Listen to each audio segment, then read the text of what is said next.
Ecobici y HSBC, ahora en Álvaro Obregón y Azcapotzalco, presenta Lo que hay que saber.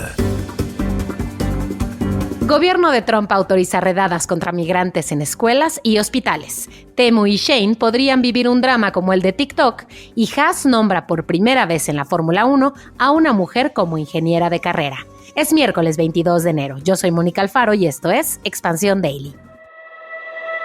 Esto es Expansión Daily. Lo que hay que saber.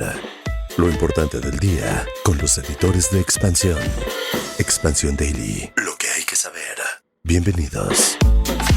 Bienvenidos y bienvenidas a un episodio más de Expansión Daily, hoy robándole su lugar a Gonzalo Soto porque le dimos chance de que regresara en paz de la cobertura de Washington, pero mientras tanto ustedes activen las notificaciones de este podcast, por favor, para que no se pierdan ningún episodio. Hoy está conmigo Ivette Rodríguez, editora de empresas en Expansión. Ivette, ¿cómo va la cruda post toma de posesión de Trump? Hola, pues ahí vamos. O sea, no es broma, me estoy hidratando con un suero. Te lo juro. No lo dudo. Porque, no lo dudo. Creo que en todo el día de ayer casi ni tomé agua porque no me levanté de mi lugar con todo lo que tuvimos que hacer, pero bueno. Ahí va saliendo la cobertura. Exactamente, y por eso decía yo hace rato que activen sus notificaciones porque les vamos a estar hablando más allá de la noticia, las implicaciones de cada cosa que esté sucediendo con el por segunda vez nuevo mandatario de Estados Unidos. Pero a ver, vamos a empezar, Ivette, porque el día de ayer salió mucha información sobre cómo México está enfrentando las deportaciones, que es uno de los más grandes retos a los que nos vamos a enfrentar ahora, porque además tenemos recorte y falta de cabezas. A ver, vamos a poner algo sobre la mesa. El gobierno federal en México lanzó un plan para hacer frente a las deportaciones y Claudia Sheinbaum dijo que el país está preparado. Pero la realidad es que hay muchos especialistas en migración que dicen que está complicado, más que complicado, responder a esta devolución masiva de personas con la reducción de presupuesto que traemos. Sí, hay dos organismos clave que van a tener que hacer frente a estas deportaciones masivas. Uno es la Comisión Mexicana de Ayuda a Refugiados y el otro es el Instituto Nacional de Migración. En ambos casos hubo recortes presupuestarios en el proyecto de presupuesto. Válgame la redundancia. El Instituto Nacional de Migración va a tener un presupuesto de 1,700 millones de pesos, que ustedes podrán decir, pero si es un dineral, ¿no? O sea, Claro que alcanza, pero en realidad es 14% menor a lo que recibió el año anterior. Y en el caso de la Comisión Mexicana de Ayuda a Refugiados, va a tener que operar con menos de 48 millones de pesos, que eso es 10% menos. Es menos dinero y además, por si fuera poco, a 3 meses de que empezó el sexenio, la Comisión Mexicana de Ayuda a Refugiados, que bien decías, no ha nombrado a su titular y no solo eso, sino que el Instituto Nacional de Migración tiene a cargo a Francisco Garduño, que es el comisionado del sexenio anterior, que además está ahí a pesar de que hay muchas críticas a su gestión y por si fuera poco enfrenta un proceso penal y del anuncio del nombramiento del nuevo director Sergio Salomón Céspedes. O sea, han pasado cositas en estos dos institutos y la ven muy difícil. Hay mucha incertidumbre, esa es la verdad, y aunque el plan de Sheinbaum tiene 2 temas principales. A ver, en teoría está basado en proteger a los connacionales que están en Estados Unidos por un lado y por otro lado hacer frente a la posible devolución masiva de los mexicanos. Pero pues, ¿qué pasa? Que los expertos dicen hay muchas más cosas que atender. Sí, porque no nada más van a tener que generar estrategias para hacer frente a la deportación de migrantes mexicanos, sino que también a través de México la idea es que puedan regresar migrantes de otros países, porque recordemos que México, así como para llegar a México es el país por el que pasan, ¿no? Todos los migrantes centroamericanos, incluso sudamericanos, pues también va a ser el país por el cual van a regresar. Entonces, aquí de hecho hay algunos retos muy particulares. Por ejemplo, pues México rompió relaciones diplomáticas con países como Ecuador y Bolivia. Entonces, ahora sí que es como cuando te peleas con algún amigo, ¿no? Que de pronto tienes que resolver algo y es como de puta, yo no le quiero hablar, pero tengo que resolver esto. Entonces, bueno, van a tener que generar estrategias para poder hacer frente a la deportación de, en este caso, pues los migrantes ecuatorianos y bolivianos, además del resto de migrantes centroamericanos, porque van a volver vía México. Correcto, y hay que ejercer presión con estos países considerados aliados ideológicos, Venezuela, Cuba, Nicaragua, que va a haber personas de todos estos países, y es importante que asuman la responsabilidad y generen ellos también programas de gestión migratoria, porque pues no se puede quedar todo en manos de México. Además está lo otro, que es explicar qué va a pasar con el programa Quédate en México, ¿no? Bajo qué condiciones se va a llevar a cabo, y eso es, híjole, puede hacer toda la diferencia. Y no solo eso, sino que ya empezaron también a pasar cosas, literal, perdón que lo diga así, pero cosas que antes no pasaban, que es que, por ejemplo, el gobierno de Trump ya autorizó redadas en lugares en donde, en teoría, no se podía detener a los inmigrantes, ¿no? Como, por ejemplo, escuelas y hospitales son lugares considerados sensibles, iglesias, por ejemplo. Sí, recordemos, y eso también es algo que es muy particular de la, digamos, estrategia, incluso el estilo de Trump, ¿no? O sea, que es una persona que se sale de todo lo políticamente correcto, de los cánones aceptados, por ejemplo, en temas de geopolítica o de relaciones diplomáticas. Es una persona muy frontal que adopta estrategias poco convencionales para, pues, cumplir los objetivos que se plantea, y pues yo creo que este es un claro ejemplo de eso, ¿no? O sea, gobiernos, digamos que el tema migratorio no es nuevo, o sea, siempre ha sido un reto para todos los gobiernos de Estados Unidos, y hay unos que hablan más del tema, otros que lo manejan, digamos, de una manera más menos mediática, por decirlo de alguna manera, pero Trump no nada más lo ha puesto como uno de los temas de primera preocupación, o sea, tan es así que fue uno de los temas que tocó en su ceremonia de toma de posesión. Sino que también lo está haciendo de una manera, pues, poco convencional, ¿no? Como esto que mencionas, que él dice algo así como: los criminales ya no podrán esconderse en las escuelas e iglesias de Estados Unidos para evitar ser arrestados. Que también él suele usar como estas palabras con una connotación bastante fuerte, ¿no? Como llamar criminales. O sea, ni todos los migrantes son criminales, ni todos los criminales son migrantes. Entonces, pero bueno, él les da este adjetivo. Claro. Y entonces, pues, ahora sí que va por ellos a estos lugares que antes eran considerados, pues, ¿cómo decirlo? Sensibles, lugares sensibles. Sí, exacto. Sí, y además, recordemos que en política la forma también es fondo, ¿no? También se informó que Benjamin Hoffman, el secretario de Seguridad en funciones, de hecho lo que hizo fue ya anular la guía que determina estas acciones el propio lunes, en cuanto Trump tomó el cargo, y el zar fronterizo Tom Homan informó que el gobierno de Trump inició este martes, el día de ayer, ya con redadas para llevar a cabo deportaciones masivas. Y bueno, ¿qué es lo que hacemos de este lado? Bueno, pues los gobernadores de los 31 estados y la jefa de gobierno de la Ciudad de México dicen que van a recibir a los migrantes deportados de forma digna y respetuosa, pero por supuesto, como decíamos hace rato, sin recursos. Pero bueno, a ver, vamos a hablar del otro gran tema que ha estado sobre la mesa desde hace tiempo, pero especialmente desde que Trump ya tomó cargo, que es el tema de los cárteles, y como Trump ya dijo que los va a categorizar como grupos terroristas. Sí, la presidenta mexicana pues respondió a la serie de órdenes ejecutivas que firmó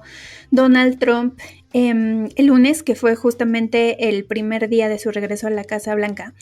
Y ella dijo que sí, que muy bien, que Donald Trump haya tomado esta decisión de nombrarlos como organizaciones terroristas, y que, por supuesto, que Estados Unidos, al ser un país libre y soberano, pues puede actuar como mejor considere en su territorio, ¿no? Que eso es mucho lo que se está defendiendo ahora.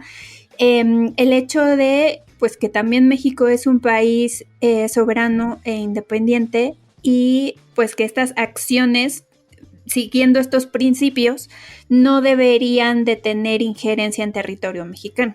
Entonces, eso es lo que se está peleando. Sí, de hecho en su conferencia matutina lo que dijo fue que está dispuesta obviamente a colaborar en materia de esto, pero, y de hecho esta frase pues viene desde el sexenio anterior, buscando el diálogo para la cooperación sin subordinación, y a eso me refiero con lo que viene desde antes, ¿no? Además, informó ella que ya está confirmado el inicio de las conversaciones entre el canciller Juan Ramón de la Fuente y el secretario de Estado Marco Rubio, y que espera que muy pronto, tal vez esta misma semana, pudieran empezar a concretarse. Por eso, muy importante, digo, siempre, y tal vez es obvio, pero especialmente la designación de estos personajes cuando en aquel momento decidió a su gabinete Juan Ramón de la Fuente es crucial para esto, ¿no? Y ante todas estas series de órdenes ejecutivas, dijo que actuar con la cabeza fría, y se refirió a el sentido estricto de la ley, a los decretos firmados, más allá del discurso. Pero bueno, Ivette, hemos hablado mucho de Trump y de todo lo que va a estar sucediendo en los próximos 4, si no es que 40 años,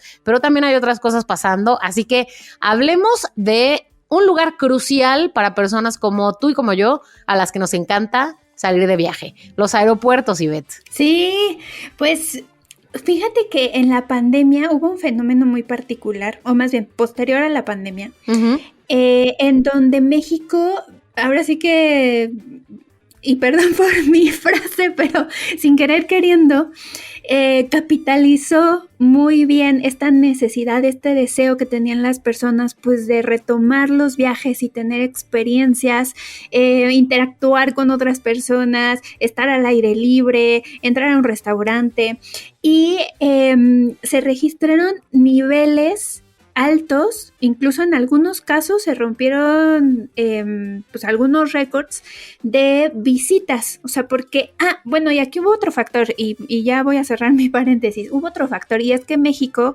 no cerró fronteras como sí lo hicieron otros países, por ejemplo, europeos, que suelen ser destinos turísticos, pues, por excelencia para cierto perfil ahora sí que de turista con poder adquisitivo, ¿no? Entonces, bueno, esos turistas que no podían ir a esos destinos porque las fronteras estaban cerradas o había muchas restricciones, pues dijeron, bueno, vamos a probar con algunos otros países, por ejemplo, algunos destinos en Asia, y México se vio bastante beneficiado por eso.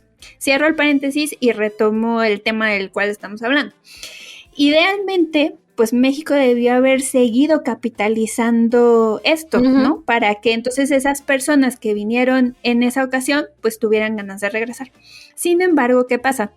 Hay diversos países, entre ellos Estados Unidos, que es uno de los principales emisores de turistas extranjeros para México, que emiten alertas de seguridad. Y de hecho, por ejemplo, en septiembre de 2024, Estados Unidos emitió una alerta de viaje en donde decía que cuidado con 30 de los 32 estados que hay en el país porque eran peligrosos, y solamente dejó fuera a 2, a Campeche y a Yucatán. Y eso, este tipo de alertas y de advertencias, pues sí tiene un impacto en el que las personas decidan o no visitar un destino. Y eso, por supuesto, se ve reflejado en la cantidad de pasajeros que pasan por los aeropuertos. Y a ver, está claro que aquí estamos hablando sobre todo de turistas extranjeros, pero lo que sí es que esos mismos temores muchas veces están en los propios mexicanos. Así que déjame aprovechar para preguntarle a la gente que nos escucha y dejarles una encuesta en Spotify, como siempre. ¿A ustedes les da temor o la inseguridad les ha hecho cambiar sus decisiones en términos de viajes? Sabemos que en la vida diaria pues muchas veces sí, pero en este caso, por lo que estamos hablando de los aeropuertos, ¿les ha hecho, híjole, mejor ya no voy a este lugar o a este destino porque es muy inseguro? Contéstenos ahí en la encuesta que les vamos a dejar, porque lo que es cierto es que los extranjeros y muchos viajeros han tomado esas decisiones, y aunque, como bien decías, las caídas no han sido catastróficas, sí ha habido una pequeña caída, y lo que no ha habido definitivamente es crecimiento. Entonces, sí es un problema. Sí, ¿sabes qué? Y nada más rapidísimo para comentarles, justamente los aeropuertos que se han visto más afectados pues por este tema, o sea, por esta percepción de inseguridad, es Cancún, Ciudad de México, Tijuana, el aeropuerto del Bajío, que es Guanajuato, que tuvieron una caída en la cantidad de pasajeros de entre el 7 y el 1%. Entonces, Y eso contrasta, y un poco por ahí amarramos esta parte de que sí hay cierta relación entre la percepción de seguridad en un destino, con Mérida, que el aeropuerto de Mérida incrementó su volumen de pasajeros, porque como decíamos hace rato, Yucatán junto con Campeche fueron los únicos 2 estados que quedaron fuera pues de esta última alerta de seguridad, ¿no? En el caso muy particular de Estados Unidos, pero sí hay, y como decías tú muy bien, sí hay esta percepción de que Yucatán y Mérida son destinos seguros. Entonces yo sí veo cada vez a más gente diciendo, pues me voy a ir ahí de vacaciones, a lo mejor ya no me voy a Cancún, mejor me voy a Mérida. Entonces sí es un fenómeno ahí muy curioso que está pasando en el sureste. Otro fenómeno que está muy curioso, por decirlo menos, déjame hablar de esto cuando pasamos a hablar de tecnología, es que Temu y Shein están en la antesala de un posible drama como en el que estuvo TikTok en Estados Unidos. A ver, de acuerdo con la ley de protección de los estadounidenses frente a las aplicaciones controladas por adversarios extranjeros, que de hecho esta fue la ley que llevó a la prohibición de TikTok, está prohibido, voy a leer esto, distribuir, mantener o proporcionar servicios de alojamiento de Internet a cualquier aplicación controlada por un adversario extranjero. Y pues, ¿qué pasa con estas aplicaciones? Temu y Shein son aplicaciones vistas así, aplicaciones chinas, ¿no? Entonces, como recordarán, hace unos días TikTok se salvó de una prohibición en Estados Unidos, que por cierto, si quieren saber más, pueden oír el episodio que publicamos en Geek Hunters contando todo este drama, pero las plataformas de comercio electrónico, que digo, han sido súper populares, no, muchos de nosotros las hemos utilizado al menos una vez, están ahora en el ojo, son el objetivo de los legisladores de Estados Unidos. De hecho, Fernando Guarneros, que escribió esta nota, cita a Carl Tobias, un experto de la Universidad de Richmond, que escribió que el problema es que la legislación es bastante amplia. Entonces, esto le daría una oportunidad al presidente Trump de decidir qué entidades son una amenaza para la seguridad nacional de Estados Unidos y qué entidades no. O sea, el hueco en la ley, pues. Sí, y fíjate, es curioso este fenómeno porque por un lado podríamos decir que entre comillas, indulto, ¿no?, que se le dio a TikTok podría ser una especie de guiño respecto a una relajación en las políticas anti-China, ¿no? En las políticas estadounidenses anti-China. Uh-huh. Sin embargo, va a ser como un caso muy aislado y muy particular que tiene que ver con que Trump ve en esta red social una plataforma potencial como lo fue en su momento Twitter, ahora X, e incluso Facebook en su primer mandato, para pues hacer propaganda, ¿no? Entonces, por eso es un caso muy particular, pero nada tiene que ver con la visión o la idea que se tiene respecto a China, en donde sí se están delineando diversas estrategias para ver cómo se puede frenar de alguna manera la llegada de competidores provenientes de ese país en diversas industrias, como decías tú, aquí estamos hablando del tema de plataformas de comercio electrónico, pero lo mismo estamos viendo en la industria automotriz e incluso podría ser en otros sectores. O sea, ya vimos en una primera experiencia cómo también el tema del aluminio y el acero y cómo se estaba utilizando a Canadá y a México como plataformas para que el aluminio y el acero chino llegaran a Estados Unidos, también fue una preocupación y ahí sí hubo una imposición de aranceles. Pues lo mismo o algo muy parecido vamos a ver ahora sí que en este mandato 2.0. Sí, déjame poner algo sobre la mesa. Si ustedes están pensando que este caso del acero que está contando Ivette no tiene nada que ver con lo de TikTok, bueno, con lo de Temu y con lo de Shein, nos equivocamos. Hay que unir más puntos de los que creemos más de una vez. Aquí se alega peligro de datos, violaciones de abastecimiento, lagunas comerciales, pero efectivamente hay mucho detrás de esto, de lo que estás diciendo, ¿no, Ivette? Van a seguramente evolucionar con el tema de los altos aranceles que se estarán anunciando pues en las próximas semanas hacia justo productos provenientes de el gigante asiático de China. Sí, digamos, y perdón, nada más hay que el común denominador de todo esto tiene que ver con una potencial amenaza, ¿no? De lo que hablemos, o sea, del producto que hablemos o de las importaciones chinas que hablemos, o en este caso plataformas como Shein y Temu que Estados Unidos lo vea como una potencial amenaza a sus intereses económicos y los intereses de sus empresas. Entonces, en este caso, Shein y Temu pues han sido o se ven ahora como competidores peligrosos para Amazon. Entonces, bueno, ahí es por eso que están... Bueno, y no solo Amazon, en general pues podrían ser también competidores peligrosos para, por ejemplo, se me ocurre, no sé, en el caso de Shein, con todo el tema de la posibilidad de comprar ropa a bajo costo, pues para empresas como Levi's, por ejemplo. Sí, pero ¿sabes qué, Ivette? Ya basta de cosas malas o que tienen que ver con Trump. Por favor, vamos a hablar de una cosa buena que me encantaría que no fuera noticia. Aunque a veces parezca, no todo está perdido. Y digo que me encantaría que no fuera noticia porque me encantaría que fuera cosa de todos los días. Haas nombró por primera vez para la Fórmula 1 a una mujer como ingeniera de carrera. Y a ver, déjame poner sobre la mesa, ¿quién es el ingeniero de carrera? Este personaje trabaja directamente con los pilotos en la configuración del auto, del monoplaza para cada carrera, para cada gran premio, y ese es el enlace entre el piloto y los ingenieros de la pista. Entonces, sí es un gran hito que por primera vez haya una mujer en ese lugar. Sí, fíjate, a mí hubo un tiempo en el que había mucho esta discusión, o sea, un tiempo, digo, hace, no sé, 5 años, ¿no? En el que estaba mucho esta discusión de por qué no había mujeres pilotos compitiendo en la Fórmula 1 junto con hombres, ¿no? O sea, ¿por qué no? Uh-huh. Pues, la discusión ahí era de sí o no hacer, o sea, era conveniente hacer...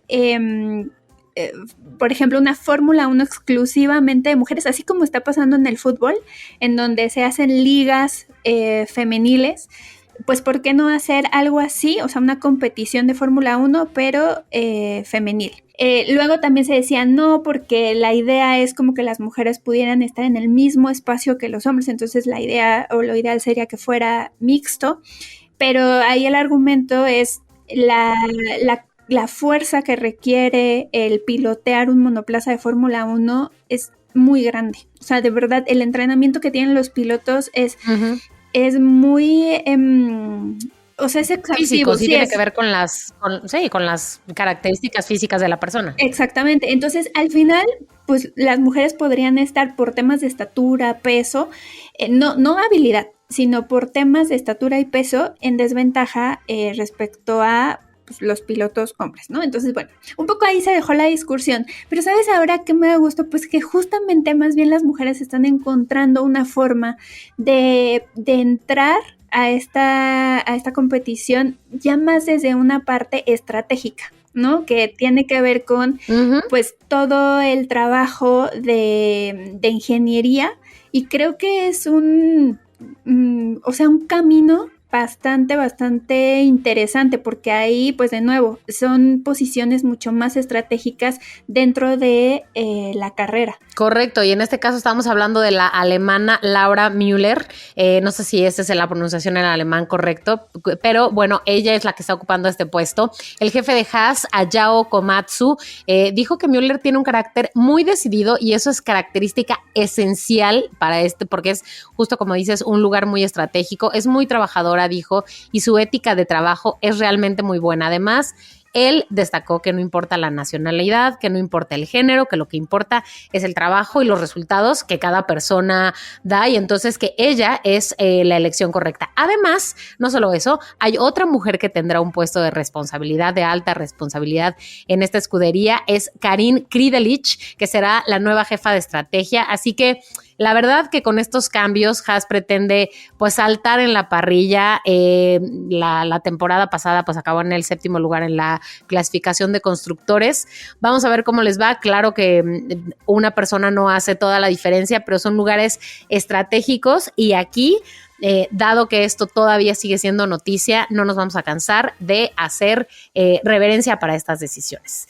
Por lo pronto, Ivette, se acaba este episodio. Gracias por estar aquí. Al contrario, muchas gracias por invitarme.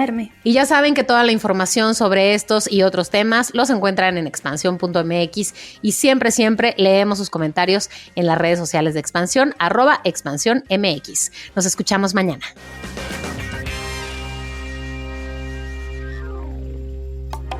Expansión Daily. Escucha un nuevo episodio lunes a viernes a partir de las 6 de la mañana. Expansión Daily es un podcast de Expansión. Este episodio llega a ti gracias a rss.com, el podcasting hecho simple. Ecobici y HSBC, ahora en Álvaro Obregón y Azcapotzalco, presentó.